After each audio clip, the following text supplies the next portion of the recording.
saudara. Dan itu yang terjadi dalam ayat yang ke-12. Ayat 12 kita akan baca.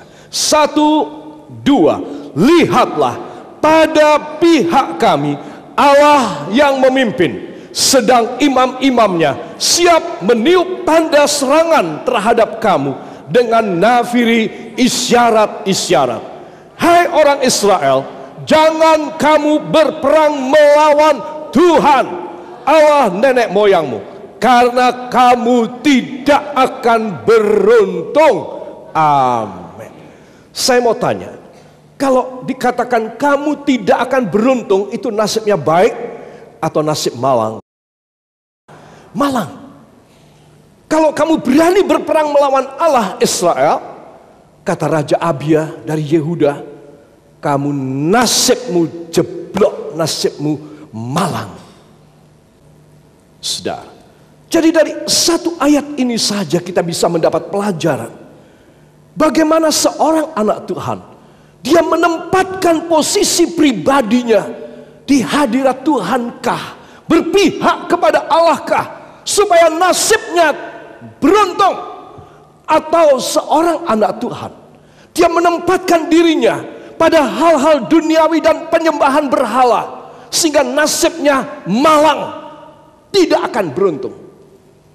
Saudara, jadi dari sini kita bisa melihat saben hari setiap hari saudara, kita punya perjalanan hidup sehari-hari kita, our daily and routine life, every day, each day, whatever we do and whatever we want to get from our life, we must recheck it and check it out whether we are in a false way or a right way.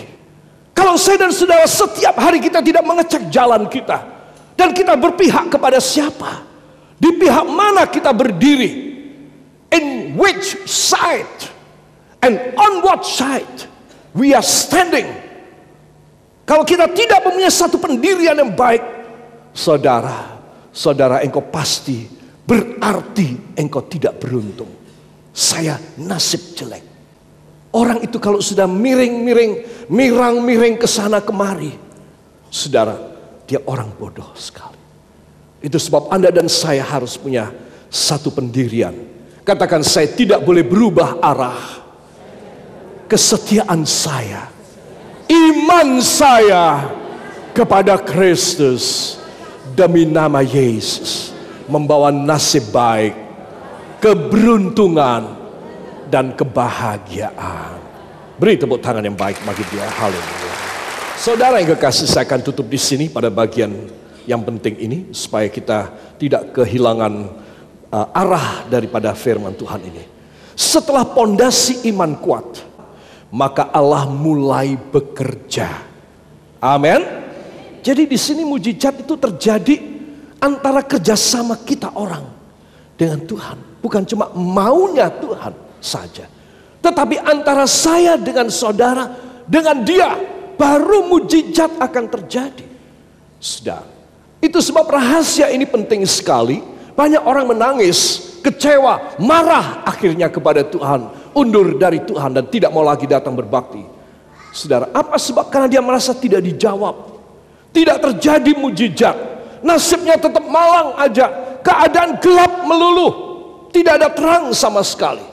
Karena Allah tidak bekerja, dia tidak kunjung bekerja dalam hidup saudara, karena imannya goyah.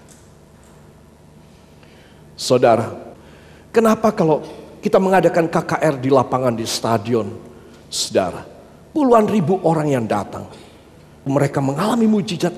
Kamu tahu enggak, si A atau si X, dia itu kan lumpuh, kamu kan tahu dia itu buta, kamu kan tahu dia bisu dan tuli, kamu kan tahu dia kena kanker. Kemarin datang, didoakan, langsung sembuh. Saudara, satu rahasia saya dapatkan dari Tuhan.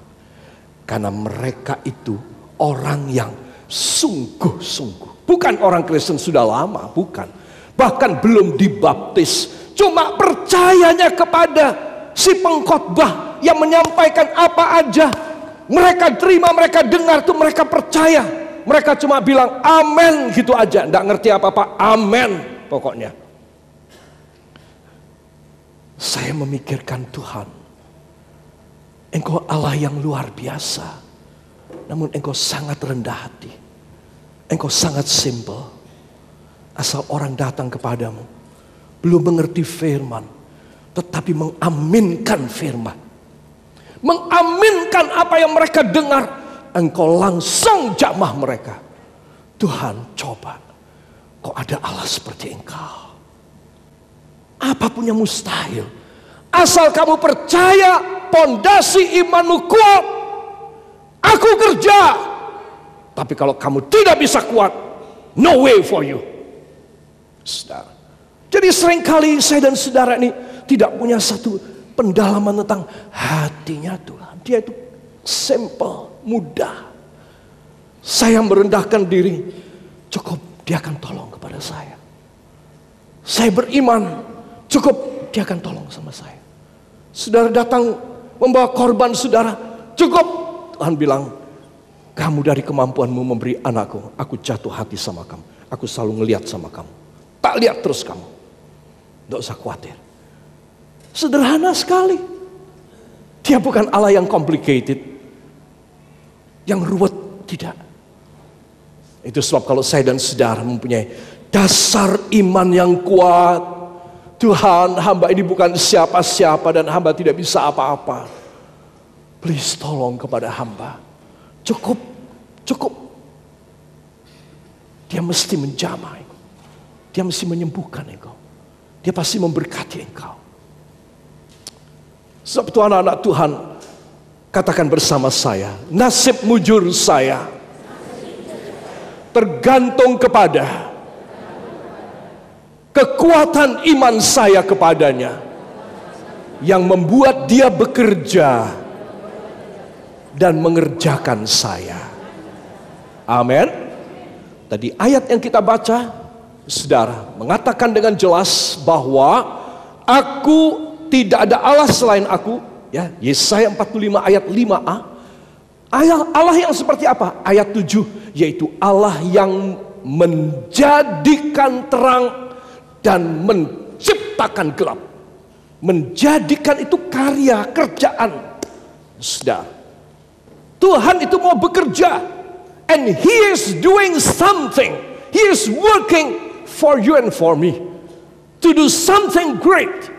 He does not just speaking and commanding you, and then something happened like creation, the first creation in the Genesis, in the chapter 1 of the Genesis in the Bible. No, He will create you. He will working for you.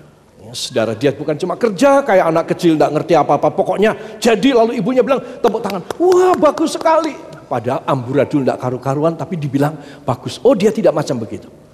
Dia bekerja dengan daya, kemampuan, intelijensia dan intelektualitas dia, dan dia kerja benar. Ya, ya, saudara, His hands is working something great for you with all the intellectualities of Him. Segala kepintarannya dia ngubah saya. Anakku, kamu harus nasib baik, terang.